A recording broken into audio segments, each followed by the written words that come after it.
فرمایا وَمَجْتَمَعَ قَوْمٌ فِي بَيْتٍ مِّن بُيُوتِ اللَّهِ يَتْلُونَ كِتَابَ اللَّهِ وَيَتَدَارَسُونَهُ بَيْنَهُمْ إِلَّا نَزَلَتْ عَلَيْهِمُ السَّكِينَةُ وَغَشِيَتْهُمُ الرَّحْمَةُ وَحَفَتْهُمُ الْمَلَائِكَةُ وَذَكَرَهُمُ اللَّهُ فِي مَنْ عِندَهُ۔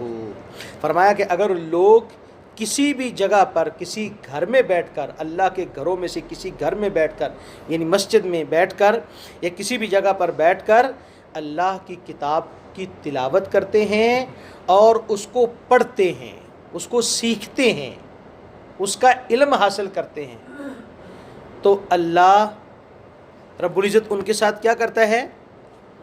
الا نزلت علیہم السکینہ، نمبر ایک ان پر سکینت نازل ہوتی ہے،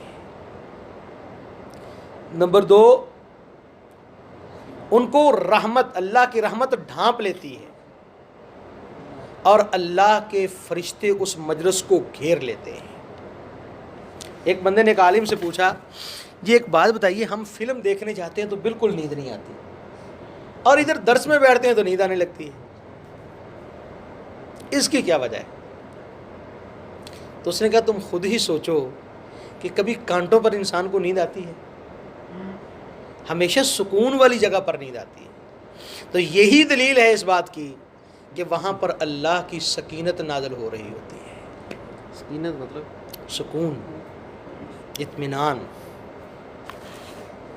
ہاں یہ الگ بات ہے کہ اگر انسان کا دل خراب ہو،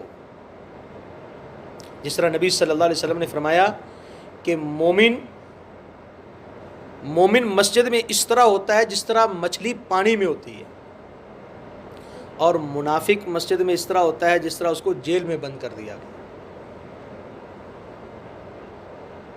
وہ ایک آدمی کسی سفر میں تھا تو اس کا غلام بھی اس کے ساتھ تھا، تو نماز کا ٹائم ہوا تو غلام نے کہا کہ میں نماز پڑھ لوں، اس نے کہا پڑھ لو۔ وہ مسجد میں چلا گیا، وہ آدمی باہر بیٹھ گیا، تو اس کو آواز دے رہا ہے، یار جلدی کرنا یار، جلدی کرنا یار۔ کہتا کون سی چیز نے تجھے باہر نکلنے دیتی؟ تو اس نے اندر سے کہا جس نے آپ کو اندر نہیں آنے دیا اس نے مجھے باہر نہیں نکلنے دی۔ جو تجھے اندر نہیں آنے دے رہا نا، وہی مجھے باہر نہیں جانے دے رہا۔ اللہ اکبر۔ میں بہت چھوٹا ہوتا تھا تو میں اپنے استاد کی بیوی کے ساتھ ایک گھر میں گیا، مجھے بھی وہ الفاظ یاد ہیں، اپنے قاری صاحب کی بیوی کے ساتھ کسی کے گھر میں گیا، تو وہ عورت بتانے لگی میرے استاد کی بیوی کو کہ باجی میرا خامد مجھے قرآن نہیں پڑھنے دیتا، میں نماز میں تھوڑا سا ٹائم لگا لوں تو ناراض ہونے لگتا ہے، میں قرآن پڑھنے بیٹھ جاؤں تو مجھے کہتا ہے کیا تیرے نیچے کیل لگ گئے ہیں، کیل ٹھک گئے ہیں تجھے، کیوں نہیں اٹھ رہی تو مصلی سے؟ اس طرح کے لوگ بھی ہیں۔ اللہ آخر پہ نبی صلی اللہ علیہ وسلم نے ایک بڑی شاندار بات، ساری باتیں بڑی زبردست ہیں، لیکن آخر پر نبی صلی اللہ علیہ وسلم نے فرمایا وَمَن بَطَّأَ بِهِ عَمَلُهُ لَمْ يُسْرِعْ بِهِ نَسَبُهُ، جس کا عمل سست ہوا،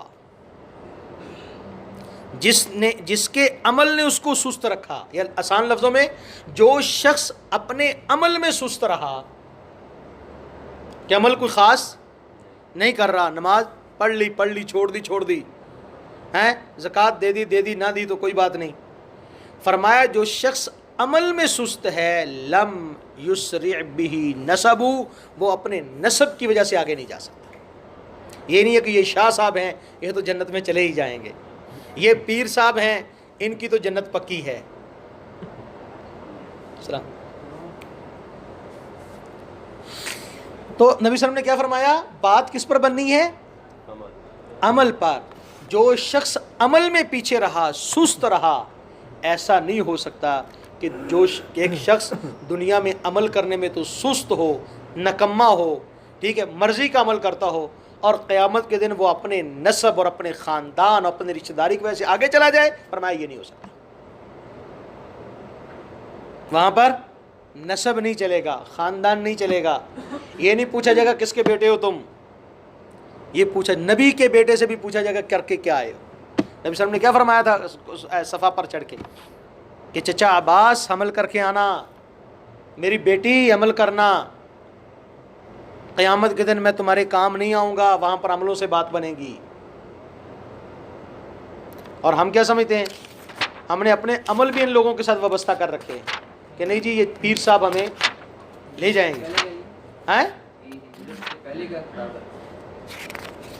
ویسے بیان تو ایسا ہی کیا گیا ہے کہ یہ کوہ صفا پر جو نبی صلی اللہ علیہ وسلم نے بیان کیا تھا وہ ہے، ٹھیک ہے، لیکن معلوم یہ ہوتا ہے کہ یہ بات کا ہے، لگتا ایسے ہے لیکن بیان ایسا ہی ہے کہ یہ کوہ صفا پر جو نبی صلی اللہ علیہ وسلم نے تقریر کی تھی یہ اس کا حصہ ہے، بیان ایسے ہی ہوا ہے۔